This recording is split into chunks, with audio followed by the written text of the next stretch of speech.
மதுரை பெண்மணி first. மதுரை என்றால் என்னவென்று தெரியுமா உனக்கு? கேட்டிருக்கிறாயா? மதுரை நாட்டை பற்றி அறிந்திருக்கிறாயா? பாண்டியர்கள் ஆண்ட அந்த தென்னாட்டை மறந்திருக்க முடியுமா உன்னால்? சென்னை. அடே என்னடா டே, நீ பாட்டுக்கு உன் இஷ்டத்துக்கு சொல்லிக்கிற. மதுரைன்னா என்னன்னு தெரியுமா?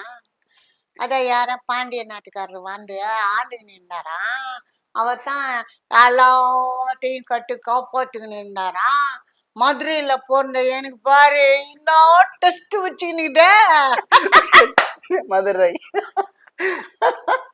சங்கம் வளர்த்த தமிழ் பிறந்த நாடு மதுரை. அதாவது நெற்றிக்கண் திறந்தாலும் குற்றம் குற்றமே என்று சொன்ன நக்கீரன் பிறந்த நாடு மதுரை. மதுரை எம்பதியை பற்றி சொல்ல வேண்டும் என்றால் மீனாட்சி அம்மன் அழகை பற்றி வர்ணிக்க வேண்டும். சென்னை. எங்க ஊர்ல இத கற்பகாந்தா அந்த அம்மாவை பாத்துக்கிறியா நீ? அதே அது போல சிலை எப்படி இருக்குன்னு தெரியுமா? கபாலீஸ்வரர் கோயில் போய் நீனா நீ பார்த்தது இல்லைல்ல? அத்தை போய் பாரு. அம்மா அப்படியே 1008 காசோட ஜிகு ஜிகு ஜிகு ஜிகு இருப்பா.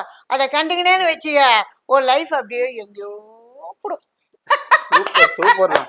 Thank you thank you. செம்மையா பேசுனீங்க. அந்த மதுரை சென்னை மதுரை சென்னை மாத்தி மாத்தி பேசுனீங்க. ஒரு விஷயம், நான் பிறந்தது மதுரையினாலும் புகுந்தது சென்னை.